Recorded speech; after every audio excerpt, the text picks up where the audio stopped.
see the air conditioning blowing my hair? Is it loud? Is it hard to hear me? Ah, I feel like a movie star. That looks so funny. I don't think my hair has ever been so short that the air can blow it like this. This is funny. This is my first summer with super short hair. So that's why this has never happened before. Ah! Oh, that's so hilarious. All right. I just can't get over that. That's funny.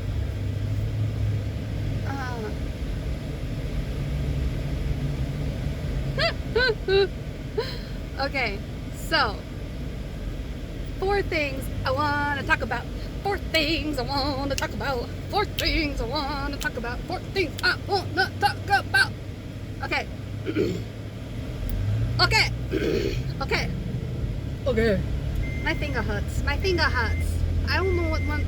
My finger hurts right here. Okay, I'm back. My finger hurts. I don't know why my finger hurts, but my finger hurts. I don't know what I did to it, but my finger hurts. It's been hurting all day. Yeah. Anywho,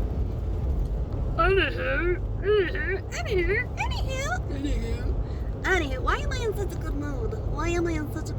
I don't know. Alright, here's one of the things. This is our first day back at work since the vacation, right? And our first day not taking the stupid cap calls. Yes, I had some challenges this morning. I had some anxieties. I had some downness. But once I got in the flow and once I started, okay, I got this. I was like, yeah, I had to cashier today. I was a cashier today. The last time I was a cashier might have been in February before coronavirus. I don't remember doing cashiering before February. I mean, after February. February may have been the last time I did it. So anyways, I'm a cashier today and I'm like, oh my gosh, I haven't cashiered in so long. Do I remember how to do this? Oh, come on, it's not that hard. I'm gonna be a little slow and that's okay. Take your time, count your money, all that stuff. But you know, I did it and I was fine. And it was such a weight lifted off my shoulder that I don't have to deal with those stupid cap calls. I don't have to deal with it. Okay? Okay. So, that's subject number 1. Okay? Subject number 2 is about my daughter. I wrote a really beautiful thing on my journal post from the day before yesterday, right? So Saturday was the 11th, yesterday was the 12th. So if you go to my Shutterfly journal post from July 11th, 2020, I wrote a really, really, really long thing about my daughter and her exploring her sexuality. And she's only 11, so of course that just totally makes me go, what? What is she doing? Why is she thinking these things? Why is she looking at these things? Why is she learning about this stuff? She's only 11 and I want to shelter her and protect her and keep her in a little bubble and I don't want to deal with this. I don't want her to have to deal with this. I think she's growing up way too fast. And I need to pump the brakes on it and take away all her electronics and be mean mom is what I initially want to do to protect her. But that's not my philosophy as far as a parenting style goes. It's one of the Noodles' philosophies. It's what my friends or family or parents would have done. And I don't believe in that philosophy. My philosophy is to be open and honest and give the child information as they need it. Because if you give them information as they need it, excuse me. Woo! That was a lot of sneezes. If you give them information as they need it, not all at once, of course. You gotta gauge when they're mature enough to handle stuff, right? And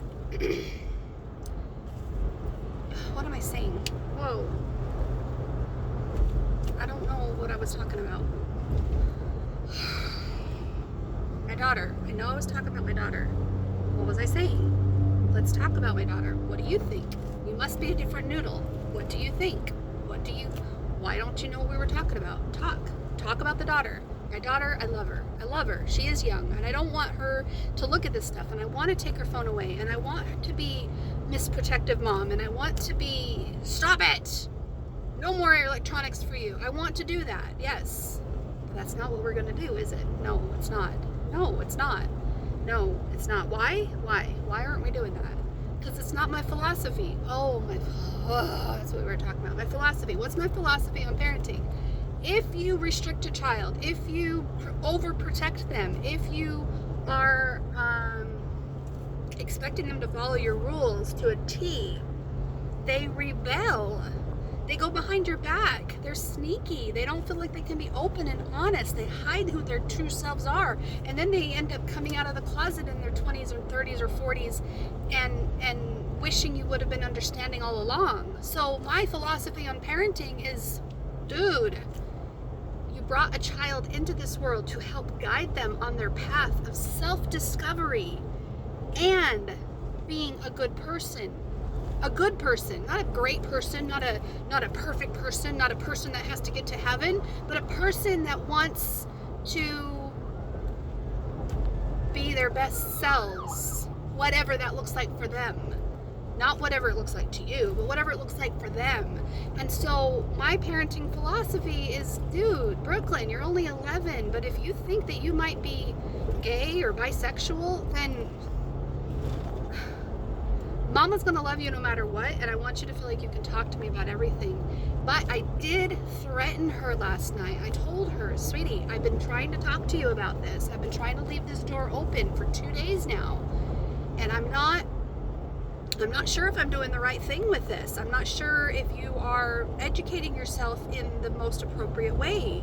So if I don't feel that you can be open and honest with me, then I'm going to have to go talk to your dad to see what the next approach is. If you don't want me talking to your dad, then you need to come talk to me. If you're not mature enough to come talk to me, then you're not mature enough to have a phone, to look up stuff, to research sexuality. If you're not mature enough to talk to me about this, you're not mature enough to have these things. You're probably too young for a phone.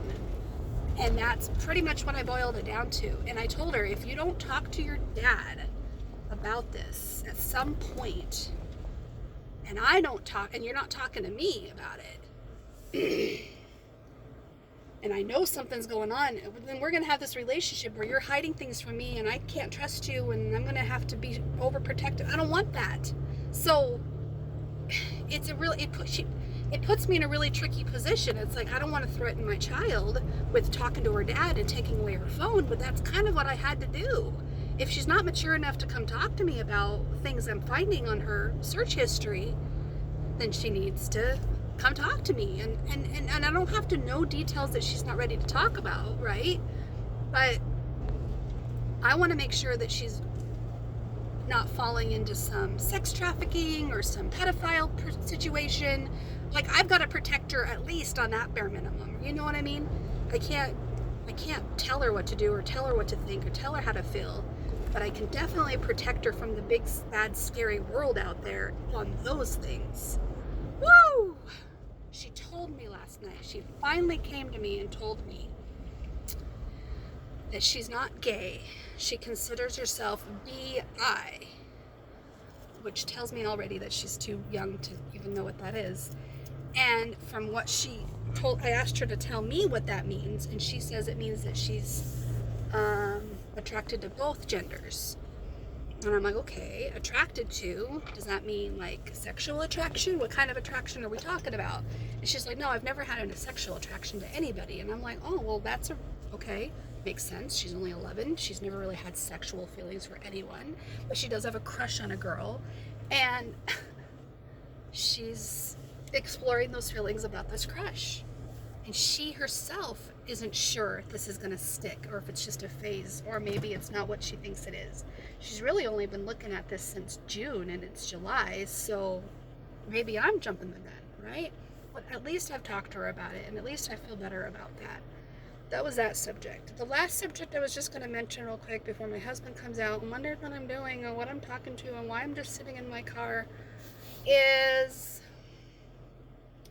I watched the mini series show with Shelley Long called Trudy Chase. Trudy Chase was a woman who wrote a book and did extensive interviews and therapies and stuff regarding her multiple personality disorder. The movie I thought was done really well, and at the same time has a lot of tropes and stereotypes and false things that you don't see all the time in every case type of thing. But I don't know, I thought it was very interesting, and a couple of things that stood out to me was the way that her mother treated her really triggered me, and the way her stepfather treated her.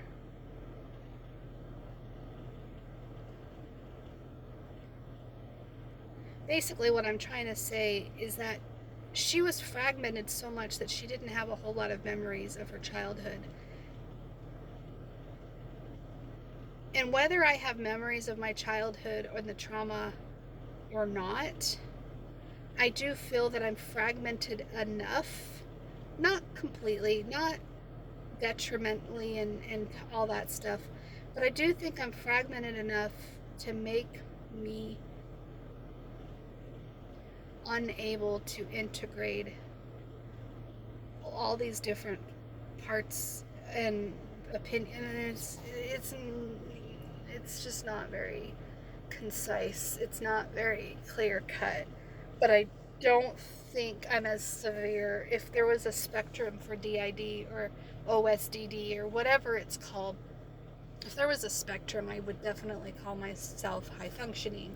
I would definitely even consider myself highly likely integrated already. But being able to think of them as separate noodles, as I've said, helps me understand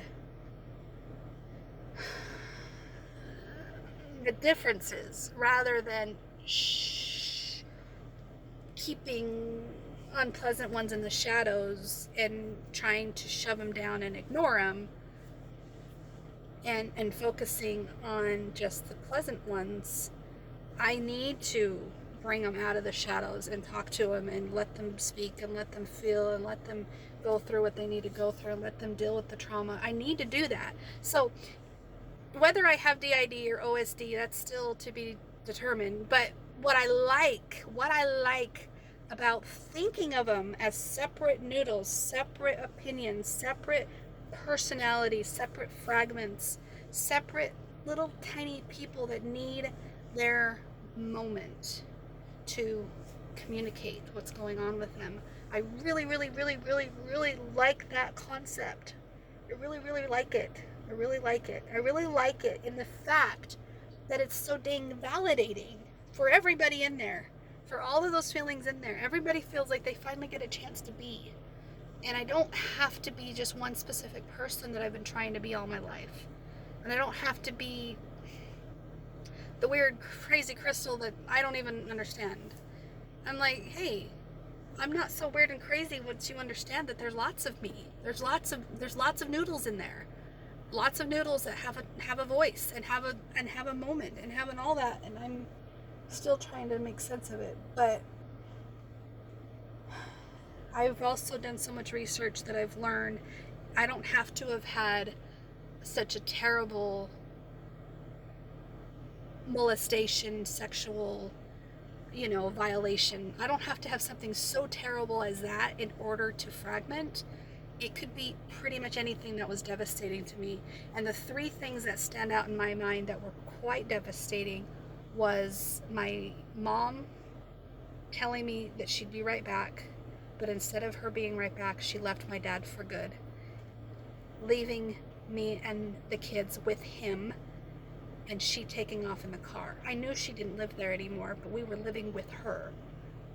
And then she left us with him, lying and telling me she'd be back. That was traumatizing abandonment. I was 7. I was not of an age where I could fathom what the heck is going on here. Why would she lie to me like that, you know? And then, two, she abandoned me again when we were supposed to go back for 6th grade after Easter when I was 11 years old. And I blocked so much of that out that I've been trying to process those feelings and memories. That's what mealings is, in case you want to know. I just made up the word right now. Feelings and memories is mealings. Processing those things from that trauma of her not coming back to get us after Easter, her telling my dad to tell me that she's run off to Arizona with another man and leaving the third husband, and you're going to have to enroll the kids in school where you're at, and I'm sorry to do this. And he says, no, you're going to have to tell Crystal yourself. I ain't going to break her heart like this. And then he hands the phone to me, and she breaks my heart like this. So I bawled and bawled and bawled and was depressed for several days, several weeks, several months. I'm still depressed about it. I still have issues with it. I still have a hard time not giving my mom a smile when I'm not happy with her.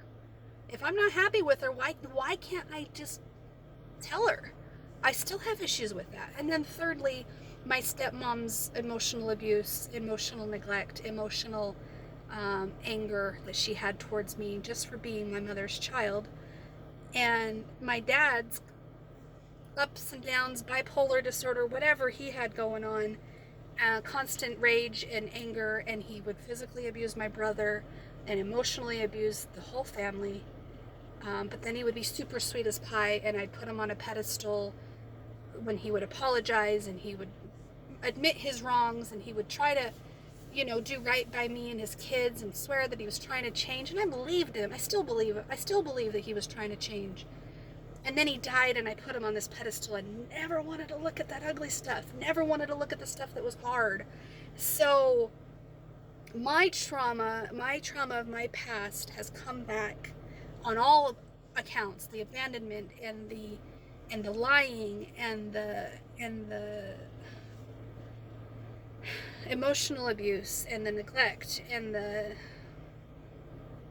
emotional roller coaster. All of that has come back full throttle, 10 times worse, especially in a marriage that is very similar to the way I remember being treated. And I'm not innocent. I've done my own share of emotional abuse and bullshit and everything that I want to change and be better on. So I can't say that my husband has been this evil person where I'm this innocent victim. No, I've been just as much of an evildoer as he has, and I don't believe in evil. I believe everyone, even the evil ones, are struggling with something, and they just really want to be loved and understood and listened to, Well, that's kind of cute. Hi.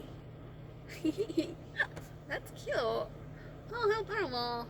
I like the blonde pigtails. I'm going to have to do that one of these days. I kind of remind myself of Baby Spice. Alright, well, yeah, I can tell the subject's over now because I was ready to move on, I guess. 19 minutes of a video. Sorry, y'all. I guess I'll talk to you later. Well, it's 18 and a half. So I'll talk to you later. My husband has not come out to wonder where I'm at. That shows progress. That shows improvement. It's one thing if he's pacing up and down wondering what I'm doing, but to come out and verify, that's the unhealthy behavior. That's the stuff that we want to change, or I'd like to see him improve on. So it sounds like he's doing it. So, yay!